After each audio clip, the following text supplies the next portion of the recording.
Ahora vamos a hacer la descripción del movimiento circular uniforme.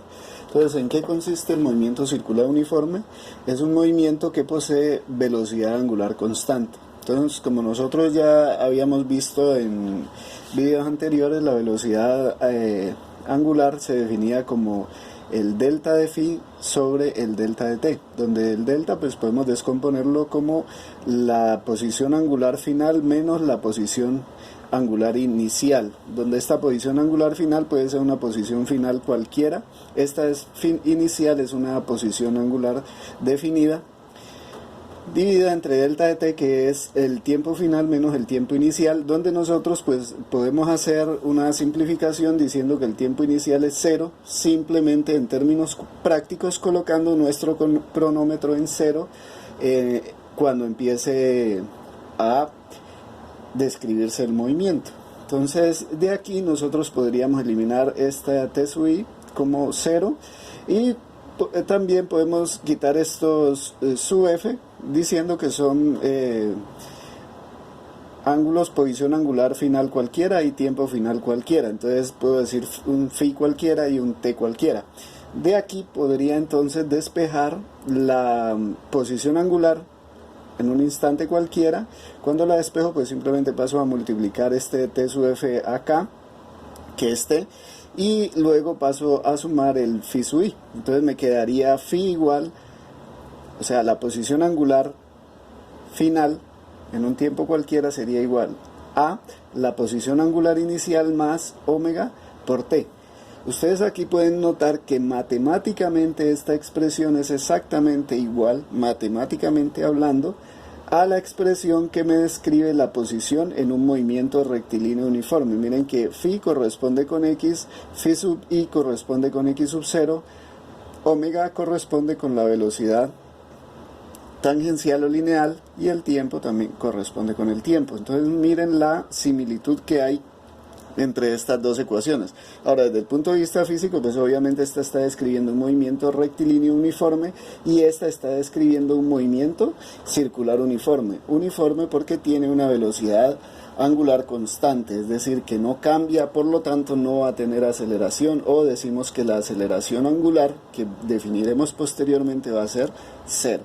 Ahora, si nosotros graficamos esta función en términos del tiempo, entonces tendríamos, si colocamos phi en el eje y y t en el eje x, en el eje de las x, entonces tendríamos que esta función es una función lineal donde el intersecto con el eje vertical sería phi sub i, y la pendiente de esta línea recta pues sería el valor de la velocidad angular. Bueno, para el movimiento circular uniforme también muchas veces es útil conocer la definición de otros términos como lo son el periodo. El periodo se representa con la letra T mayúscula y corresponde al tiempo que gasta el cuerpo en dar una vuelta completa. También se define la frecuencia. La frecuencia corresponde con el recíproco del periodo.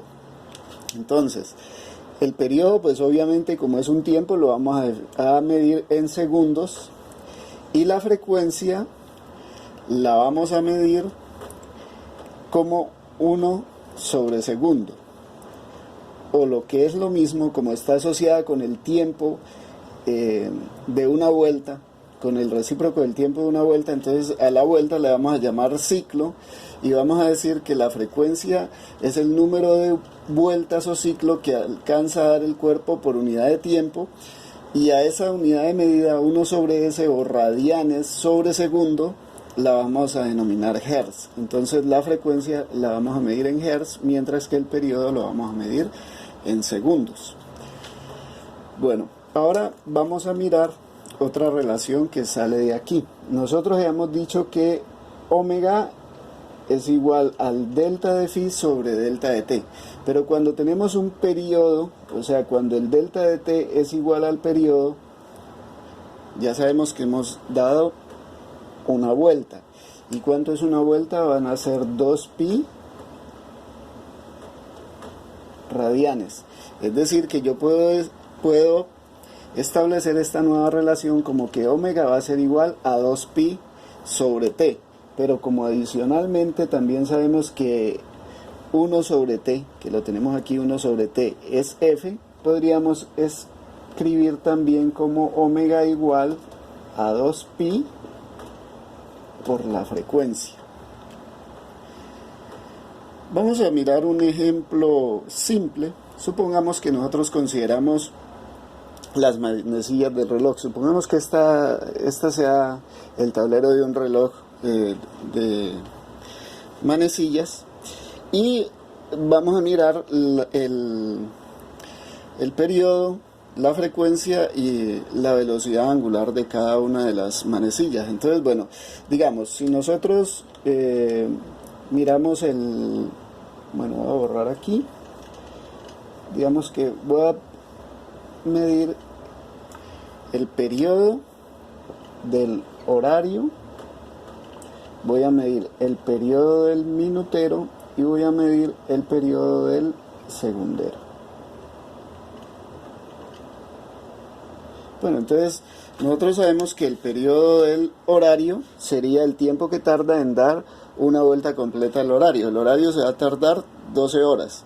Entonces eso significaría que en segundos serían 43.200 segundos. Ese sería el periodo del horario. El minutero se va a gastar en dar una vuelta, se gasta 1 hora. Es decir, que en segundos eso correspondería a 3.600 segundos. Por otra parte, el segundero se tarda 1 minuto en dar una vuelta, es decir que aquí tendríamos que el periodo del segundero sería 60 segundos. Entonces, si nosotros queremos calcular a qué velocidad está girando el horario, pues simplemente hacemos 2pi radianes dividido entre el tiempo del horario, que sería 43.200.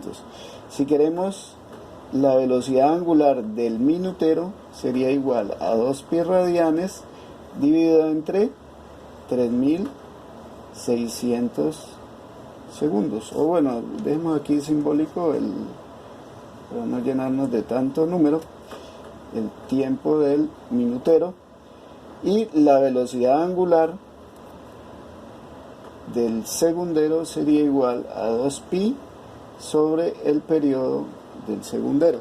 Entonces, aquí podemos ver que cuando hagamos esas cuentas, teniendo en cuenta estos números, mire que este es más grande y como está dividiendo, entonces significaría que la velocidad angular del horario es la más pequeña, es más pequeña que la del minutero, y la del minutero a su vez es más pequeña que la del segundero, y eso lo podemos notar en los movimientos, ¿no? Es decir, que está acorde la definición con lo que nosotros observamos en términos de las manecillas. Ahora, si nosotros queremos expresar calcular la frecuencia, pues simplemente podemos, ya teniendo este valor, podemos utilizar la relación que teníamos entre frecuencia y velocidad angular, ¿sí? Para determinar la frecuencia del horario, la frecuencia del minutero y la frecuencia del segundero, que me va a dar medida en radianes por segundo, o lo que es lo mismo, medida en hertz.